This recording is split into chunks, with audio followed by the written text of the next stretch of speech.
দলে যারা করে তারা সবাই জানে কে কার চোর, কে কার কোথায় বলবে। চোর ছাড়া এই দলে কিছু আছে? যারা ক্ষমতা আছে সব চোর।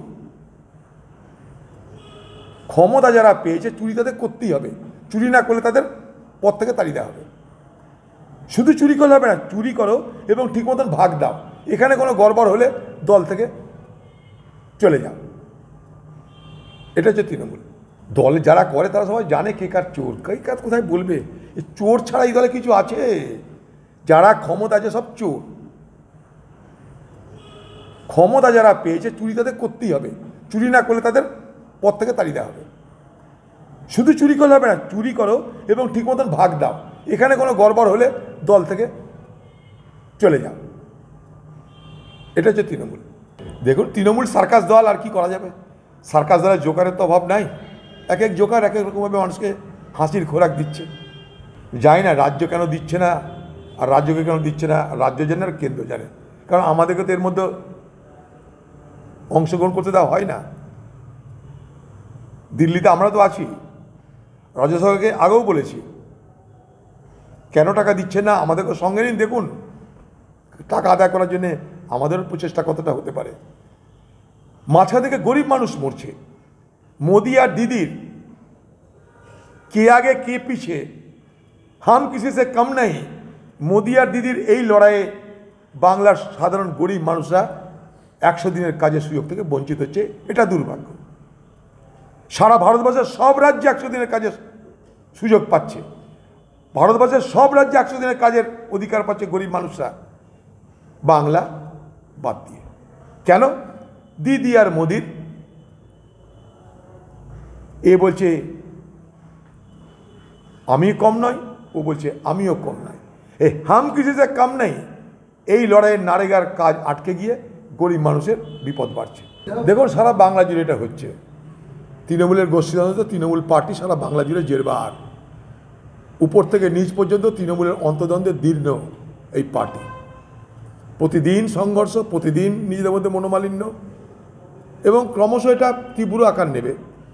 কারণ একটা পার্টি যদি তার কোনো আদর্শ না থাকে, কোনো ভিত্তি না থাকে, হঠাৎ গজিয়ে উঠে একটা পার্টি ক্ষমতাকে দখল করা যেতে পারে, সেটাকে স্থায়ী করা যেতে পারে না।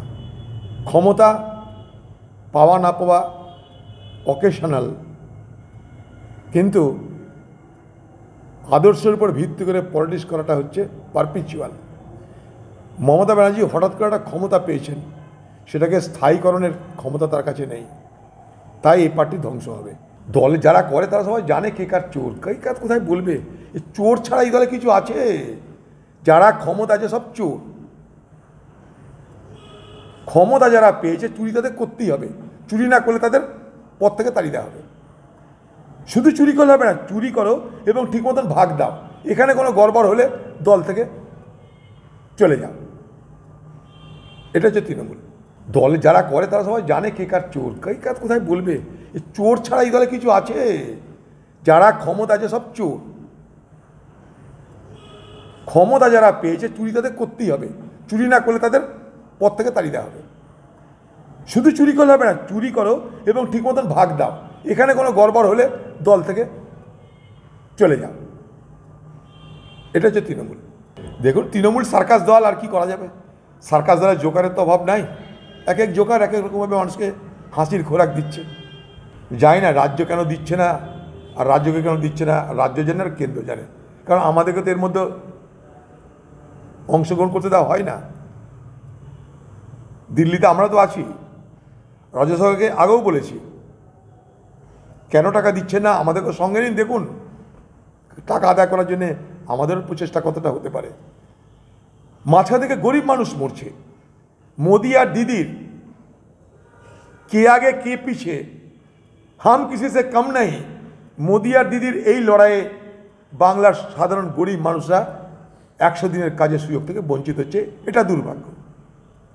সারা ভারতবর্ষের সব রাজ্যে 100 দিনের কাজের সুযোগ পাচ্ছে। ভারতবর্ষের সব রাজ্যে 100 দিনের কাজের অধিকার পাচ্ছে গরিব মানুষরা, বাংলা বাদ দিয়ে। কেন? দিদি আর মোদির এ বলছে আমি কম নয়, ও বলছে আমিও কম নয়। হাম কিসি সে কম নেই, এই লড়াইয়ের নারেগার কাজ আটকে গিয়ে গরিব মানুষের বিপদ বাড়ছে। দেখুন সারা বাংলা জুড়ে এটা হচ্ছে। তৃণমূলের গোষ্ঠীদ্বন্দ্ব, তৃণমূল পার্টি সারা বাংলা জুড়ে জেরবার, উপর থেকে নিচ পর্যন্ত তৃণমূলের অন্তদ্বন্দ্বে দীর্ণ এই পার্টি। প্রতিদিন সংঘর্ষ, প্রতিদিন নিজেদের মধ্যে মনোমালিন্য, এবং ক্রমশ এটা তীব্র আকার নেবে। কারণ একটা পার্টি যদি তার কোনো আদর্শ না থাকে, কোনো ভিত্তি না থাকে, হঠাৎ গজিয়ে উঠে একটা পার্টি ক্ষমতাকে দখল করা যেতে পারে, সেটাকে স্থায়ী করা যেতে পারে না। ক্ষমতা পাওয়া না পাওয়া অকেশনাল, কিন্তু আদর্শের উপর ভিত্তি করে পলিটিক্স করাটা হচ্ছে পারপিচুয়াল। মমতা ব্যানার্জি হঠাৎ করে একটা ক্ষমতা পেয়েছেন, সেটাকে স্থায়ীকরণের ক্ষমতা তার কাছে নেই, তাই এই পার্টি ধ্বংস হবে।